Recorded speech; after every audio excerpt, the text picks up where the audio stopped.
Okay, welcome you students to my channel Let's Study with Chandni. My name is Chandni Nagdev. So students, हम लोगों ने last lecture में first part किया था micro economics and macro economics का, जो first chapter है economics का HSC एग्ज़ाम के लिए. सो आज हम लोग करेंगे उसका second part and this will be the last part. So आज का एजेंडा हम लोगों को पहले डिस्कस करना है. तो आज हम लोग क्या क्या स्टडीज़ करने वाले हैं. तो फर्स्ट ऑफ ऑल हम लोग स्कोप एंड सब्जेक्ट मैटर करेंगे माइक्रो इकोनॉमिक्स की. Then meaning and definition of macro economics करेंगे. फीचर्स ऑफ मैक्रो इकोनॉमिक्स करेंगे. इंपॉर्टेंस ऑफ मैक्रो इकोनॉमिक्स करेंगे and scope and subject matter of macro economics करेंगे. At last हम लोग comparison करेंगे. Comparison micro economics and macro economics में क्या comparison है, क्या डिफरेंसेस हैं, उसके बारे में भी हम लोग स्टडीज़ करने वाले हैं. ओके, सो अब यहाँ पे हम लोग आज का जो फर्स्ट क्वेश्चन करने वाले हैं scope and subject matter of micro economics. Already मैं बता चुकी हूँ माइक्रो इकोनॉमिक्स क्या होता है स्टूडेंट्स. माइक्रो इकोनॉमिक्स मतलब क्या, माइक्रो मतलब स्मॉल. ओके, माइक्रो मतलब क्या, माइक्रो मतलब स्मॉल. जो क्या करता है, डिटेल में स्टडी करता है, इंडिविजुअल बिहेवियर के बारे में स्टडी करता है. अब यहाँ पे स्कोप एंड सब्जेक्ट मैटर पूछा है तो स्कोप का ये करने से पहले स्कोप का मतलब पहले देख लेते हैं कि स्कोप का मतलब क्या होता है. तो स्कोप का मतलब होता है लिमिट्स. ठीक है, लिमिट्स, या मैं उसको बोल सकती हूँ एक्सटेंट. मतलब माइक्रो इकोनॉमिक्स किस एक्सटेंट तक हो सकता है. ओके स्टूडेंट्स, तो माइक्रो इकोनॉमिक्स किस एक्सटेंट तक हो सकता है उसके बारे में हम लोग स्टडी करेंगे. अब यहाँ पे देखो एक डायग्राम बना हुआ है. इसमें 3 थियरीज हैं और ये थियरीज बहुत इंपॉर्टेंट है स्टूडेंट्स. ये एग्जाम प्रोस्पेक्टस के थ्रू भी काफ़ी ज़्यादा इंपॉर्टेंट है. तो अब यहाँ पे फर्स्ट थियरी क्या है, theory of product pricing. Second है theory of factor pricing. Third है थियरी ऑफ इकोनॉमिक वेलफेयर. एक एक करके स्टडीज़ करते हैं सबकी. ओके, अभी फर्स्ट हमारे पास क्या है, थियरी ऑफ प्रोडक्ट प्राइसिंग. अब थियरी ऑफ प्रोडक्ट प्राइसिंग क्या होता है, मतलब प्रोडक्ट का प्राइस निकालना. किसका प्राइस निकालना भाई, प्रोडक्ट का प्राइस निकालना. अब जो भी कमोडिटीज़ रहती हैं, जो भी उसके प्राइजेस रहते हैं, हमको कैसे पता चलता है वो एक्चुअली प्राइजेस आते कैसे हैं. तो वो प्राइजेस कैसे आते हैं, डिमांड एंड सप्लाई के थ्रू आते हैं. किसके थ्रू आते हैं, डिमांड एंड सप्लाई के थ्रू आते हैं. मतलब उस कमोडिटी को कितना कंजप्शन करने के लिए लोग बैठे हैं, मतलब कितना डिमांड कर रहे हैं और उसकी कितनी सप्लाई हो रही है. चलो इसका कोई एग्जांपल मैं ले लेती हूँ. अब सब लोगों को पता है कि कोरोना वायरस का इतना बड़ा इशू हो गया है कंट्री में. इकोनॉमिक, हमारी जो इंडियन इकोनॉमी है वो भी एकदम प्रॉब्लम में आ चुकी है. तो अब एक प्रोडक्ट के बारे में मैं बात करती हूँ. यहाँ पे सैनिटाइज़र बहुत ज़्यादा अभी डिमांड में है. क्या पहले सैनिटाइज़र इतना डिमांड में था, डेफिनेटली नहीं. इतना ज़्यादा नहीं था सैनिटाइज़र डिमांड में, बट अभी बहुत ज़्यादा डिमांड में है. बट उतना क्या सप्लाई हो पा रहा है, नहीं. तो उसकी वजह से सैनिटाइज़र के प्राइजेस बहुत हाई हो रहे हैं. पहले सैनिटाइज़र जो मुश्किल से 20 रुपीज़ 25 रुपीज़ में मिलता था, आज वही सैनिटाइज़र 50, 80, 100 इस रेट में मिल रहा है. तो ये क्यों हो रहा है, उस प्रोडक्ट का प्राइस क्यों इतना बढ़ गया, तो जस्ट बिकॉज उसकी डिमांड बहुत ज़्यादा है. डिमांड क्यों ज़्यादा है, क्योंकि मार्केट में उसके सब लोग डिमांड बहुत ज़्यादा करते जा रहे हैं. ओके, तो अब यहाँ पे एक बार रीड कर लेते क्या है. Price of a individual commodity is determined by the market forces of demand and supply. Microeconomics is concerned with demand analysis, that is individual consumer behavior, and supply analysis, that is individual producer behavior. अब भाई जो demand and supply है, तो demand कौन करता है, demand करता है कंज्यूमर. ठीक है, इंडिविजुअल कंज्यूमर डिमांड करता है तो उसका बिहेवियर वहाँ से पता चलता है. सप्लाई कौन करता है, सप्लाई मतलब सेल करना. ठीक है, तो सप्लाई कौन करता है, बेचता कौन है, तो प्रोड्यूसर जो गुड्स को बनाता है. तो इंडिविजुअल प्रोड्यूसर का बिहेवियर हम लोग वहाँ से स्टडी करते हैं. ठीक है, चलो नेक्स्ट पे आते हैं, थियरी ऑफ फैक्टर प्राइसिंग. अब थियरी ऑफ फैक्टर प्राइसिंग क्या होता है भाई. अब इतनी सारी जो प्रोडक्ट्स हम लोगों को बनाने हैं, ठीक है, जो भी प्रोडक्ट्स बनाने, उस प्रोडक्ट्स के लिए हम लोगों को फैक्टर्स चाहिए होंगे जिसके थ्रू प्रोडक्ट्स बन सकते हैं. अब वो फैक्टर्स जो होते हैं, पहले में हम लोग वो फैक्टर्स के बारे में डिटेल करते हैं कि फैक्टर्स कौन से होते हैं. तो फैक्टर्स होते हैं land, labour, capital and entrepreneur. ठीक है, तो ये 4 मेन फैक्टर्स होते हैं माइक्रो इकोनॉमिक्स में जो प्रोडक्शन के ऊपर पूरा कंट्रीब्यूशन देते हैं अपना। प्रोडक्शन के ऊपर कंट्रीब्यूशन, भाई देखो, अगर आप एक इंडिविजुअल हो, ठीक है, और आप क्या कर रहे हो, आपको प्रोडक्शन करनी है, आपको गुड्स बनाने हैं, तो गुड्स बनाने के लिए आपको पहले क्या चाहिए, पहले तो लैंड चाहिए। ठीक है, लैंड होने के बाद लैंड पे आप तो पूरा काम नहीं करोगे, तो उसके लिए क्या चाहिए, लेबर्स चाहिए, मतलब वर्कर्स चाहिए। ठीक है, लेबर्स मतलब क्या, वर्कर्स चाहिए। उसके बाद कैपिटल, अच्छा ये लैंड लेबर ये जो लोग हैं उसके लिए पैसा भी तो चाहिए, ये लोग हैं कहाँ से, तो उसके लिए क्या चाहिए हम लोगों को, कैपिटल चाहिए। और एट लास्ट ये जो सब करेगा, मतलब आप लोग अगर समझो आप गुड्स बना रहे हो, तो ये सब कौन करेगा, ये करेगा एंटरप्रेन्योर। तो एंटरप्रेन्योर कौन होता है, एंटरप्रेन्योर एक वो पर्सन होता है जो बिजनेस को आगे बढ़ाता है, अपने बिजनेस को आगे बढ़ाता है, मतलब एक मैं बोल सकती हूँ कि बिजनेसमैन। ठीक है, बिजनेस पर्सन।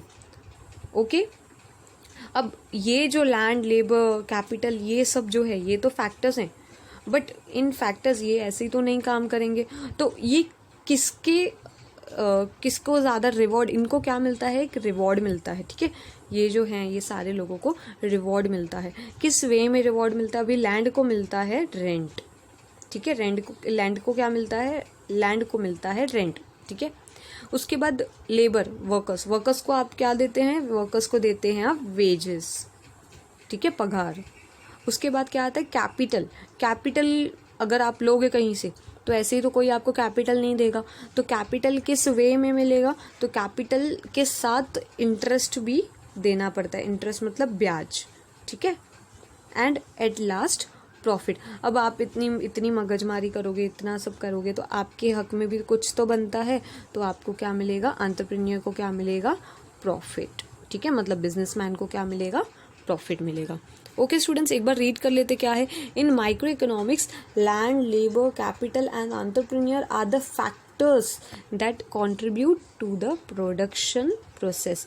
अच्छा, ये जो land labour capital and entrepreneur है ये क्या है, एक तरह के फैक्टर्स हैं जो किसको कंट्रीब्यूट करते हैं, जो प्रोडक्शन में कंट्रीब्यूट करते हैं, मतलब गुड्स बनाने की जो प्रोसेस है उन सब में ये कंट्रीब्यूशन देते हैं। अब ये जो कंट्रीब्यूशन दे रहे हैं तो उसमें जो रिवॉर्ड मिल रहा है उसके लिए पॉइंट आ रही है, micro economics helps in determining the factor rewards. ठीक है, रिवॉर्ड्स मतलब उनको कुछ मॉनेटरी टर्म्स में देना, अब मॉनेटरी मतलब मनी के टर्म्स में कुछ देना, तो determine the factor rewards for land labour capital and entrepreneur in the form of rent, wages, interest and profit. Okay students, आगे बढ़ते हैं। अब थर्ड थ्योरी आती है। अब थर्ड थ्योरी में क्या बोला है उन्होंने, थ्योरी ऑफ इकोनॉमिक एफिशिएंसी। अब इकोनॉमिक एफिशिएंसी ये इसमें 3 तरह की पॉइंट्स आती हैं। अच्छा, एफिशिएंसी क्या होता है, पहले ये इंपॉर्टेंट है। एफिशिएंसी का मतलब मैं एकदम सिंपली बोलूँ तो क्वालिटी। ठीक है, क्वालिटी। अब क्वालिटी परफेक्टनेस होनी चाहिए। ठीक है, तो क्वालिटी परफेक्टनेस तो होनी ही चाहिए। अब यहाँ पे क्या करते हैं हम लोग, चेकआउट करते हैं कि हमारी प्रोडक्शन, हमारी कंजप्शन, हमारी डिस्ट्रीब्यूशन एफिशिएंट वे में चल रही है कि नहीं, मतलब अच्छी तरह से चल रही है कि नहीं। अब उसमें फर्स्ट पॉइंट क्या है, एफिशिएंसी इन प्रोडक्शन। अब एफिशिएंसी इन प्रोडक्शन में क्या देखते हैं कि जो भी एंटरप्रेन्योर है, जो भी प्रोड्यूसर है, उसको प्रोडक्शन में एफिशिएंसी दिखानी है। किस वे में एफिशिएंसी दिखाएगा, भाई प्रोड्यूस करेगा बहुत सारे units, goods and services, maximum से मैक्सिमम प्रोडक्शन करेगा। चलो मैक्सिमम से मैक्सिमम प्रोडक्शन तो करेगा, बट उसके लिए रिसोर्सेस भी तो चाहिए उसको। तो लिमिटेड रिसोर्सेस में विदाउट एनी वेस्टेजेस, स्टूडेंट्स फिर से सुनो, लिमिटेड रिसोर्सेस में विदाउट एनी वेस्टेजेस, मतलब वेस्ट नहीं करना है। जितना भी रिसोर्स मिल रहा है उसी रिसोर्स में क्या करना है, उसी रिसोर्सेस में गुड्स को बनाना है। ठीक है, सेकेंड पॉइंट में क्या देखते हैं तो एफिशिएंसी इन कंजप्शन। अब कंजप्शन में भी एफिशिएंसी होनी चाहिए, बट कंजप्शन कहाँ से आएगा, तो कंजप्शन पहले तो डिस्ट्रीब्यूशन होना चाहिए। आपने गुड्स प्रोड्यूस किए तो कंज्यूमर्स तक पहले वो गुड्स तो पहुँचने चाहिए। तो जो डिस्ट्रीब्यूशन है, तो डिस्ट्रीब्यूशन गुड्स की करनी है। ठीक है, जो भी आपने गुड्स बनाए हैं उन गुड्स की डिस्ट्रीब्यूशन करनी है और उस लेवल पे जाके लोगों को मतलब उस लेवल पे जाके दे के आना है जहाँ पे लोगों को सेटिस्फैक्शन मिले, मैक्सिमम सेटिस्फैक्शन मिले। ठीक है, मतलब अगर फॉर एग्जांपल आप एक ऐसी एरिया में जाके अपने गुड्स सेल करोगे जिस एरिया में उसके कोई भी नीड्स नहीं है, ठीक है, तो बट ऑब्वियस वहाँ पे वो लोग कंज्यूम करेंगे ही नहीं, तो उनको सेटिस्फैक्शन उस चीज़ की मिलेगी ही नहीं। फॉर एग्जांपल एक बहुत ट्रेडिशनल सोसाइटी है, ठीक है, वहाँ पे बहुत ज़्यादा ट्रेडिशनल कंसेप्ट्स वगैरह यूज़ किए जाते हैं, अडॉप्ट किए जाते हैं। वहाँ पे आप एकदम मॉडर्न कंसेप्ट का कुछ मशीन्स वगैरह लेके आओगे, ठीक है, आप समझो आप प्रोड्यूसर हो मशीन्स के, और आपने क्या किया, मशीन्स वगैरह आप लेके आने का उस एरिया में आप सोच रहे हो कि हम लोग वो चीज़ सेल करेंगे, मशीन सेल करेंगे, बट वहाँ पे सब लोग हैंडमेड चीज़ें यूज़ करते हैं, कोई भी मशीन्स वगैरह यूज़ नहीं करता है, तो उनको उस चीज़ की सेटिस्फैक्शन मिलेगी ही नहीं। क्यों नहीं मिलेगी? बिकॉज वो चीज़ वो यूज़ ही नहीं करते हैं। ठीक है, तो एफिशिएंसी इन कंजप्शन। देन उसके बाद थर्ड पॉइंट है overall economic efficiency. Overall economic efficiency मतलब हर वे में पर्सन की डिज़ायर पूरी हो जानी चाहिए, मतलब एफिशिएंसी, इकोनॉमिकल एफिशिएंसी भी मिलनी चाहिए, भाई पैसा वैसा सब अच्छी तरह से प्रोडक्शन होनी चाहिए, प्रोडक्शन के पास कंजप्शन भी वैसी उस वे में होनी चाहिए। ठीक है, ओके, आगे बढ़ते हैं। अब आता है हम लोगों का next part, meaning and definition of macro economics. अब मैक्रो इकोनॉमिक्स की मीनिंग और डेफिनेशन देख लेते हैं। हम लोगों ने स्टूडेंट्स ऑलरेडी, मैंने जो लास्ट लेक्चर है, जो मेरा लास्ट वीडियो था, मैंने उसमें इंट्रोडक्शन एंड उसका हिस्टोरिकल रिव्यू मैंने पहले ही उसमें कवरअप किया था। आज हम लोग मीनिंग, डेफिनेशन और उसके बाकी के जो भी क्वेश्चन हैं वो कवरअप करेंगे। सो meaning and definition of macro economics. अब मैक्रो क्या होता है? मैक्रो होता है लार्ज, ठीक है। माइक्रो क्या होता है? माइक्रो होता है स्मॉल, मैक्रो होता है लार्ज। अब यहाँ पे देखो क्या लिखा हुआ है, macro means large part which analyses the entire economy. जो किसको एनालाइज करता है, किसको देखता है? तो पूरे इकोनॉमी को देखता है, ठीक है। इकोनॉमी एज होल वो स्टडी करता है। वो ऐसा नहीं भाई एक पार्ट को एक इंडिविजुअल के ऊपर स्टडी करेगा, नहीं। जो एक इंडिविजुअल के ऊपर स्टडी कर रहा है उसको माइक्रो बोलेंगे।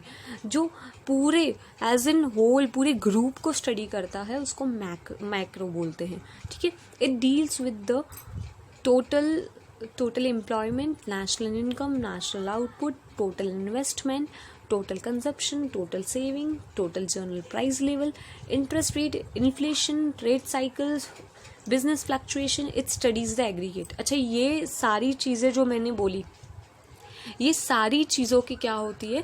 मैक्रो इकोनॉमिक्स में स्टडी होती है। अब नेशनल इनकम तुम लोगों को पता है, नेशनल मतलब पूरे देश की इनकम, पूरे देश की अर्निंग्स, ठीक है। टोटल एम्प्लॉयमेंट भाई रोजगार, पूरे देश का रोजगार जहाँ पे बोलेंगे। आउटपुट मतलब क्या? कितने गुड्स बने, कितना आउटपुट आया। इन्वेस्टमेंट्स, कितनी इन्वेस्टमेंट की, कितने पैसे आपने इन्वेस्ट किए हैं। टोटल कंजप्शन, कितना कंज्यूम किया। टोटल सेविंग्स, ओवरऑल देश में कितनी सेविंग्स हुई है। टोटल जर्नल प्राइस लेवल, तो प्राइस लेवल हम लोग वहाँ पे भी डिस्कस करने वाले हैं, आगे हमारे पास टॉपिक है। इंटरेस्ट रेट मतलब ब्याज के जो रेट्स वगैरह हैं वो कैसे लगाने, तो RBI वगैरह डिसाइड करेगी। इन्फ्लेशन मतलब महंगाई, ठीक है। उसके बाद ट्रेड साइकिल, तो ट्रेड साइकिल भाई जो बिजनेस में उतार चढ़ाव जो आते हैं, बूम्स आते हैं, ठीक है, पीक्स आते हैं, तो वो सब। बिजनेस फ्लक्चुएशंस मतलब बिजनेस में क्या चेंजेस आते हैं। फ्लक्चुएशंस मतलब चेंजेस लाना, मतलब कभी बिजनेस बहुत अच्छा, कभी बुरा, कभी कैसा। सो आगे क्या बोला है? It studies the aggregates. वो क्या करता है? एग्रीगेट स्टडी करता है। एग्रीगेट मतलब पूरा ही स्टडी करता है, ऐसा नहीं भाई पार्ट करके बस स्टडी करो, ऐसा नहीं। अब एक डेफिनेशन भी यहाँ पे दिया हुआ है, according to professor Carroll, macroeconomics deals with the functioning of the economy as a whole। so macroeconomics क्या करता है? macroeconomics डील करता है जहाँ पे वो इकोनॉमी को एज एन होल फंक्शनिंग दिखाता है, मतलब पूरे इकोनॉमी को स्टडी करता है, ठीक है। आगे बढ़ते हैं, फीचर्स ऑफ मैक्रो इकोनॉमिक्स। अब फीचर्स ऑफ मैक्रो इकोनॉमिक्स में क्या है? हमारे पास ऑलमोस्ट 8 पॉइंट्स हैं, तो 8 पॉइंट्स हम लोग धीरे धीरे डिस्कस करेंगे। अब उसमें से फर्स्ट क्या है, study of aggregates. Study of aggregates मैंने ऑलरेडी बताया कि यहाँ पे क्या होता है, लमसम पूरा ही स्टडी होता है। ऐसा नहीं होगा भाई डिटेल में स्टडी करेंगे, एक ही सिर्फ और सिर्फ एक इंडिविजुअल के बारे में स्टडी करेंगे, नो। अगर इंडिविजुअल के बारे में स्टडी करेंगे तो हम लोग कहाँ जाएंगे, माइक्रो में जाएंगे। तो मैक्रो में हम लोग क्या करेंगे, मैक्रो में हम लोग एग्रीगेट्स के बारे में स्टडी करेंगे, ठीक है, मतलब लार्ज पार्ट्स के बारे में स्टडी करेंगे। उसके बाद आता है income theory. Students, micro economics में हम लोगों ने प्राइस थ्योरी किया था, यहाँ पे हम लोग इनकम थ्योरी करेंगे। इनकम थ्योरी क्योंकि ये कहाँ किसके ऊपर बेस्ड है, नेशनल इनकम के ऊपर बेस्ड है। हमारे पूरे कंट्री की कितनी इनकम होती है, नेशनल इनकम कितनी होती है, उसके ऊपर बेस्ड है। कितने लोग कितना अर्न कर रहे हैं, उनकी क्या इनकम थ्योरी है, वो सब के बारे में यहाँ पे हम लोग स्टडी करेंगे। उसके बाद जर्नल इक्विलिब्रियम एनालिसिस। अब पहले इक्विलिब्रियम का मैंने ऑलरेडी बताया है मीनिंग क्या है। इक्विलिब्रियम और कुछ नहीं, दो फैक्टर्स के बीच में रिलेशन होता है, ठीक है, जो एक दूसरे के साथ इक्वल रहते हैं, जैसे कि डिमांड एंड सप्लाई। तो एक सर्टन पॉइंट पे क्या हो जाएगा, सर्टन पॉइंट पे दोनों इक्वल हो जाएंगे। ऐसा चलो ऐसा होता है ना कभी कि सप्लायर फॉर एग्जांपल 100 रुपये में आपको कोई चीज़ दे रहा है, ठीक है, एंड आप क्या कर रहे हो, आप उसको बोल रहे हो नहीं भाई 100 रुपये में नहीं 80 रुपये में दो, तो वो बोल रहा है नहीं 80 रुपये में तो मैं नहीं दूंगा, चलो ना आपका ना मेरा 95 में दो। तो वो बोल रही है चलो ठीक है। तो कंज्यूमर एंड प्रोड्यूसर दोनों एक रेट पे आके रुके, दैट इज 95, ठीक है। तो 95 रेट पे रुके, तो ये क्या है, इक्विलिब्रियम में मतलब एक ऐसा पॉइंट जहाँ पे दोनों फैक्टर्स इक्वल हो जाते हैं। तो यहाँ पे जर्नल इक्विलिब्रियम क्या होगा भाई, यहाँ पे जैसे कि अल्फ्रेड मार्शल ने माइक्रो इकोनॉमिक्स में बोला था, अदर थिंग बीइंग कांस्टेंट, ठीक है, यहाँ पे ये फॉलो नहीं होता है, यहाँ पे फॉलो होता है everything is depend on everything else, ठीक है। तो ये सारी चीज़ें एक दूसरे के ऊपर डिपेंडेंट है, ओके। अब उसके बाद आता है इंटरडिपेंडेंस। इंटरडिपेंडेंस अब क्या होता है, इंटरडिपेंडेंस मतलब एक दूसरे के ऊपर डिपेंड रहना, एक दूसरे के ऊपर डिपेंड रहना। चलो इसका एकदम फटाक से एक एग्जांपल ले लेते हैं। अब फॉर एग्जांपल मैं ऑलरेडी बता चुकी हूँ, मैं कॉलेज में एज एन प्रोफेसर हूँ, एज एन असिस्टेंट टीचर हूँ वहाँ पे मैं। तो मुझे जब स्टूडेंट से अर्निंग्स आती हैं, ठीक है, जो मुझे फीस मिलती है, जो मुझे सैलरी मिलती है, वो सैलरी मैं घर पे देती हूँ, ठीक है। तो अब मैं घर पे दूंगी तो जो फॉर एग्जांपल मेरे घर में मेट्स है, ठीक है, तो मुझे उन मेट्स को वो पैसे देने पड़ेंगे क्योंकि वो लोग भी मुझे अपनी सर्विसेज दे रही हैं। अब मैंने उनको पैसे दिए, अब मैंने जब उनको पैसे दिए तो भाई वो भी तो किसी की कंज्यूमर रहेंगी, तो समझो वो राशन की शॉप से अपना राशन लेके आए, ठीक है, तो वो क्या करेंगे, वो राशन शॉपकीपर को वो क्या देंगी, पैसे दे के आएंगी, वही इनकम वहाँ पे देंगी।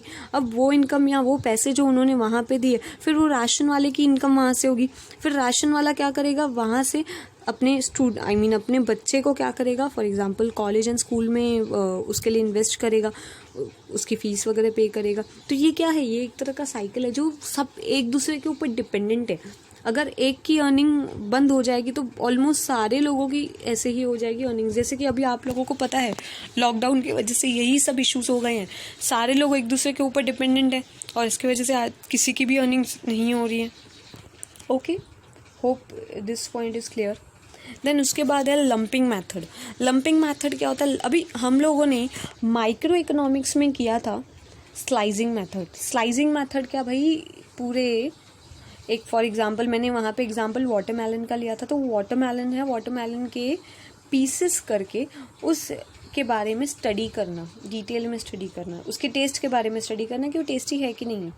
बट यहाँ पे मैक्रो में ऐसा नहीं होता, मैक्रो में लम्प्स में लमसम सारी चीज़ों को लेते हैं और उसके बारे में स्टडी करते हैं, मतलब ऐसे ऊपर ऊपर से स्टडी होती है, ठीक है। यहाँ पे बर्ड आई व्यू स्टडी होती है, मैंने ये चीज़ यहाँ पे नहीं लिखी थी, बर्ड आई व्यू, वहाँ पे वॉर्म आई व्यू, यहाँ पे बर्ड आई व्यू स्टडी होती है, ठीक है। तो यहाँ पे देखो कंपैरिजन भी तुम लोगों का साथ में होता जा रहा है यहाँ पे। ओके, देन आता है हम लोगों का ग्रोथ मॉडल्स। अब ग्रोथ मॉडल्स स्टूडेंट्स क्या होता है, तो ग्रोथ मॉडल्स अब यहाँ पे प्लानिंग वगैरह होती है, इकोनॉमिक प्लानिंग्स वगैरह होती हैं, पॉलिसीज़ वगैरह बनाते हैं। तो मैक्रो इकोनॉमिक्स में क्या होता है, मैक्रो इकोनॉमिक्स में कैसे ग्रोथ करे, ऐसे कौन से मॉडल्स लेके आए, ऐसी कौन सी चीज़ें लेके आए जिसके वजह से हमारी ग्रोथ होगी, ठीक है, ऐसी कौन सी टेक्नोलॉजीज़ लेके आए, उन सब से क्या होगी, हमारी ग्रोथ होगी।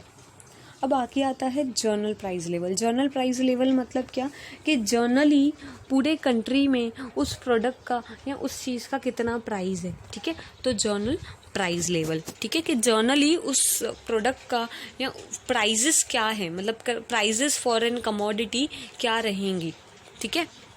एंड उसके बाद क्या है, लास्ट पॉइंट हम लोगों की पॉलिसी ओरिएंटेड है। अभी ऑलरेडी मैंने बताया कि ये क्या है, एक तरह की पॉलिसी ओरिएंटेड है। कैसे, क्योंकि मैक्रो इकोनॉमिक्स किसके बारे में करेगा, नेशन के बारे में करेगा। नेशन के बारे में करेगा तो मतलब गवर्नमेंट को हेल्प करेगा। गवर्नमेंट इसके थ्रू बहुत सारी पॉलिसीज़ बनाती है, बहुत सारी चीज़ें लेके आती है, जो किसके वेलफेयर के लिए होता है, हमारे वेलफेयर के लिए, मतलब हमारे भले के लिए, हमारे हित के लिए वो होती हैं चीज़ें। ओके, अब आता है next question, importance of macro economics. So इसमें हमारे पास 7 पॉइंट्स हैं जिसको हम लोगों को करना है। So first point is functioning of an economy. So अब यहाँ पे हम लोगों ने पहले भी डेफिनेशन में किया था students, that macro economics is functioning of an economy as whole. तो यहाँ पे हम लोग क्या करते हैं, पूरे इकोनॉमी को स्टडी करते हैं, पूरे इकोनॉमी को ओवरऑल स्टडी करते हैं, ठीक है। Then second point is economic fluctuations. अब इकोनॉमिक फ्लक्चुएशंस क्या होता है, कि चेंजेस आना, इकोनॉमी में क्या चेंजेस आते हैं। तो इकोनॉमी में चेंजेस कैसे आ सकती हैं, नेशनल इनकम के थ्रू आ सकती हैं, टोटल इन्वेस्टमेंट्स के थ्रू आ सकती हैं, कितना अर्निंग्स हो रही हैं, कितना एक्सपोर्ट हो रहा है, कितना इंपोर्ट हो रहा है, इसके थ्रू इकोनॉमिकल फ्लक्चुएशंस आ सकती हैं। उसके बाद थर्ड पॉइंट हम लोगों की क्या बोली है, नेशनल इनकम। तो नेशनल इनकम भाई क्या होता है, नेशनल इनकम देश की इनकम, नेशनल इनकम। अब देश की इनकम इम्पॉर्टेंट है किसके लिए, मैक्रो इकोनॉमिक्स, क्योंकि मैक्रो इकोनॉमिक्स के थ्रू तो हम लोगों को नेशनल इनकम पता चल रही है। नेशनल इनकम नहीं तो हम लोगों को नहीं पता चलती, क्योंकि ओवरऑल सारे लोगों की इनकम पता करनी है, पूरे देश की इनकम पता करनी है, इसलिए वो इसके लिए भी इम्पॉर्टेंट है, इसलिए मैक्रो इकोनॉमिक्स इतना ज़्यादा इम्पॉर्टेंट है। देन उसके बाद पॉइंट है इकोनॉमिक डेवलपमेंट। इकोनॉमिक डेवलपमेंट, अभी देखो स्टूडेंट्स 3 लेवल्स होती है एक कंट्री के लिए, एक होता है अंडर डेवलप्ड, एक होता है डेवलप्ड, एक होता है डेवलपिंग। सो अपना इंडिया डेवलपिंग कंट्री में है। अब ये कैसे पता चलता है, इकोनॉमिक डेवलपमेंट कैसे होती है, तो जहाँ पे पॉवर्टी और ग्रोथ वगैरह, मशीन्स का यूज़, आई मीन टेक्नोलॉजी का यूज़ काफ़ी ज़्यादा अच्छा है, तो वो डेवलपिंग कंट्रीज़ में आती है, जिनके पास अच्छी अच्छी टेक्निक्स होती हैं। तो अब तक हम लोग डेवलपिंग कंट्रीज़ में हैं, इंशाल्लाह हम लोग कुछ ही सालों में हम लोग भी डेवलप्ड कंट्री में आ जाएंगे। Okay, next. सो आगे हम लोगों का point, performance of an economy. So macro economics में ये भी पता चलता है कि इकोनॉमी कैसे परफॉर्म कर रही है, इकोनॉमी का परफॉर्मेंस क्या है, हम लोगों की कंट्री का क्या परफॉर्मेंस है। जैसे कि अभी कोरोना वायरस है, तो कोरोना वायरस की वजह से बहुत ज़्यादा इम्पैक्ट हुआ है इंडियन इकोनॉमी में। तो इंडियन इकोनॉमी में इम्पैक्ट है, तो कैसे हम लोगों को पता चल रहा है, तो वो मैक्रो इकोनॉमिक्स के थ्रू पता चल रहा है, उसके स्टडी के थ्रू पता चल रहा है हम लोगों को। अब उसके बाद क्या है, next point, study of macro economics variables. अच्छा, वेरिएबल्स स्टूडेंट्स क्या होता है, वेरिएबल्स, तो वेरिएबल्स हम लोगों ने मीनिंग में किए थे। मीनिंग में क्या किया था, फुल डेवलपमेंट किया था, देन एम्प्लॉयमेंट किया था, टोटल सेविंग्स किए थे, टोटल इन्वेस्टमेंट्स किए थे, नेशनल इनकम किया था, इन्फ्लेशंस किए थे, इंटरेस्ट रेट्स किए थे। तो ये सब क्या है, ये सारे के सारे इकोनॉमिक वेरिएबल्स है, मैक्रो इकोनॉमिक्स वेरिएबल्स हैं, जिसके बारे में हम लोग थ्रू माइक्रो इकोनॉमिक्स के थ्रू हम लोग इसके बारे में पता करते हैं, उसकी स्टडीज़ करते हैं, ठीक है। देन उसके बाद आता है लेवल ऑफ एम्प्लॉयमेंट। अब लेवल ऑफ एम्प्लॉयमेंट, अब मैक्रो इकोनॉमिक्स के थ्रू हम लोगों को ये भी पता चलता है कि एम्प्लॉयमेंट कितनी जनरेट हो रही है, कितने लोग एम्प्लॉयड हो रहे हैं, अंडर एम्प्लॉयड हैं कि अच्छी तरह से एम्प्लॉयड हो गए हैं। देखो, unemployment, under employment and employment तीनों अलग कंसेप्ट हैं। अनएम्प्लॉयमेंट मतलब जॉब नहीं है, बेरोज़गार है। एम्प्लॉयमेंट मतलब रोज़गार है। अंडर एम्प्लॉयमेंट का मतलब होता है कि पर्सन इज़ क्वालिफाइड, वो पर्सन क्वालिफाइड है, उसके पास डिग्रीज हैं, बट उसको वैसी जॉब नहीं मिल रही है। एग्जाम्पल, इंजीनियर, अब इंजीनियर एक लड़का है समझो, उसके पास इंजीनियरिंग की डिग्री है बट वो स्टिल कॉल सेंटर में जॉब कर रहा है, ठीक है। तो ये क्या हो गया, उसके पास डिग्री है बट स्टिल वो कहीं और जॉब कर रहा है जहाँ पे उसको अच्छी सी सैलरी नहीं मिल रही है, तो वो अंडर एम्प्लॉयमेंट में जाता है। ओके स्टूडेंट्स, तो यहाँ से ये सारी एम्प्लॉयमेंट की जो लेवल्स हैं वो हम लोगों को किसके थ्रू पता चलती है, मैक्रो इकोनॉमिक्स के थ्रू पता चलती है। चलो आगे बढ़ते हैं। Scope and subject matter of macro economics. So macro economics के अच्छा, स्कोप के बारे में मैंने एकदम लेक्चर के स्टार्ट में बोला था। स्कोप मतलब क्या होती है, स्कोप मतलब लिमिट्स, ठीक है। स्कोप मतलब क्या होता है, स्कोप मतलब लिमिट्स होती हैं। अब यहाँ पे बोला है, एक मिनट स्टूडेंट्स, ये बहुत ही आगे आ गए ये तो, ओके। अब यहाँ पे उन्होंने क्या बोला है, scope and subject matter of macro economics. उसमें अभी यहाँ पे पूरा उन्होंने थ्योरी दिया हुआ है, 4 थ्योरीज हैं जिसके रिलेटेड हमारा मैक्रो इकोनॉमिक्स स्टडी किया जाता है। तो उसमें फर्स्ट क्या है, theory of income and employment, second है theory of general prices, general price level and inflation, then theory of economic growth and development, then economic theory of distribution. अब एक एक करके इसको स्टडी करते हैं। अब फर्स्ट क्या है, theory of income and employment. Theory of income and employment, भाई यहाँ से हम लोगों को क्या पता चलता है कि कंट्री में, मतलब मैक्रो इकोनॉमिक्स के थ्रू कंट्री में कितनी नेशनल इनकम आ रही है, कितनी इनकम्स आ रही है और उसकी वजह से कितनी एम्प्लॉयमेंट जनरेट हो रही है, कितने रोज़गार, कितने ऐसे तरीके हो रहे हैं जिससे रोज़गार मिल सकता है। अब एक बार रीड कर लेते हैं क्या है यहाँ पे। Macro economics analyses explains which factors determine the level of national income and employment and what causes fluctuations in the level of income, output and employment. अच्छा, तो ये क्या पता करते हैं, मैक्रो इकोनॉमिक्स में हम लोगों को पता चलता है कि ऐसे कौन से फैक्टर्स हैं जिसके थ्रू हमारी level of employment and income पता चल सकती है, ठीक है। तो उसके बारे में पता चलता है। एंड ऐसे कौन सी चीज़ें हैं जिसके वजह से इसमें चेंजेस आते हैं। किस में चेंजेस आते हैं, नेशनल इनकम में, एम्प्लॉयमेंट में, आउटपुट में। आउटपुट मतलब कितनी चीज़ें बना रहे हो, तो इन सब में कैसे चेंजेस आ रहे हैं, कितने चेंजेस आ रहे हैं, वो भी हम लोगों को इसी मॉड्यूल के थ्रू पता चलता है। अब आगे क्या बोला है, to understand how the level of employment is determined we have to study the consumption function and investment function, ठीक है। तो अगर हम लोगों को पता करना है, समझना है इस चीज़ को, तो लेवल ऑफ एम्प्लॉयमेंट है कैसे जनरेट होती है, तो हम लोगों को उससे क्या पता चलता है, कंजप्शन फंक्शन कहाँ तक, कौन से लेवल तक है और इन्वेस्टमेंट फंक्शन कौन से लेवल तक है। स्टूडेंट्स एक चीज़ को समझो, फॉर एग्जांपल आज मैं गुड्स बना रही हूँ, ठीक है, और मैं फॉर एग्जांपल बॉटल्स बनाती हूँ। अब मैं बॉटल्स बनाती हूँ और मेरी प्रोडक्शन चल रही है, अभी उसके वजह से क्या हुआ, मुझे बहुत ज़्यादा बॉटल्स का ऑर्डर आने लगा। तो मुझे क्या हुआ, मैंने एम्प्लॉयमेंट जनरेशन करना स्टार्ट किया, मतलब लोगों को हायर करना स्टार्ट किया। अब मैंने जैसे ही लोगों को हायर किया, उसके बाद क्या हो जाएगा, उनको अर्निंग्स मिलेंगी। उनको अर्निंग्स मिलने के बाद वो लोग क्या करेंगे, कुछ अमाउंट, फॉर एग्जांपल उनके पास समझो मैं 10,000 रुपीज़ उनको मैं एज एन सैलरी दे रही हूँ। अब 10,000 में से वो लोग क्या करेंगे, कुछ अमाउंट, मतलब फॉर एग्जांपल 5,000, तो 5,000 वो लोग करेंगे कंजप्शन, ठीक है, कंज्यूम करेंगे, और बाकी का जो 5,000 बचेगा वो सेविंग एंड इन्वेस्टमेंट में यूज़ करेंगे कि इन्वेस्टमेंट करना है, mutual funds, for example mutual funds में इन्वेस्टमेंट करना है, for example share market equities में इन्वेस्टमेंट करना है, तो वैसे करके वो इन्वेस्टमेंट्स कर देंगे। तो वहाँ से हम लोगों को क्या पता चलेगा, consumption function and investment function भी पता चलेगा, ठीक है। आगे देखो क्या बोला है, theory of business cycle is also a part and parcel of the theory of income and employment. Students इस चीज़ को नोट करके रखो, थियोरी ऑफ बिजनेस साइकिल को दूसरा एक थियोरी ऑफ बिजनेस साइकिल क्या है, एक पार्ट है, किसका पार्ट है, theory of income and employment का पार्ट है। भाई ये बिजनेस साइकिल सी तो है, मेरा बिजनेस बढ़ा, मैंने किसी को हायर किया, फिर उसके घर पे पैसे आए तो उसने कंजप्शन किया, कंजप्शन किसी पर्सन से लिया होगा उसने, फॉर एग्जांपल राशन की शॉप से कुछ गुड्स लिए, तो राशन के शॉप वाले को भी कुछ इनकम मिला होगा, फिर उसने और कहीं यूटिलाइज़ किया, तो ये क्या है, बिजनेस साइकिल्स है ना। तो जहाँ पे बूम होता है तो अच्छी तरह से हायरिंग वगैरह होती है, अच्छी तरह से पैसे आते हैं, प्रॉफिट आता है। एंड अगर कुछ भी नहीं, आई मीन बूम पीरियड नहीं है, एकदम बोलते हैं ना डिफ्लेशन का पीरियड है, डिप्रेशन का पीरियड है, तो उस टाइम पे क्या रहेगा, इनकम्स वगैरह नहीं आएंगी, हायरिंग नहीं होगी। ओके स्टूडेंट्स, आगे बढ़ते हैं।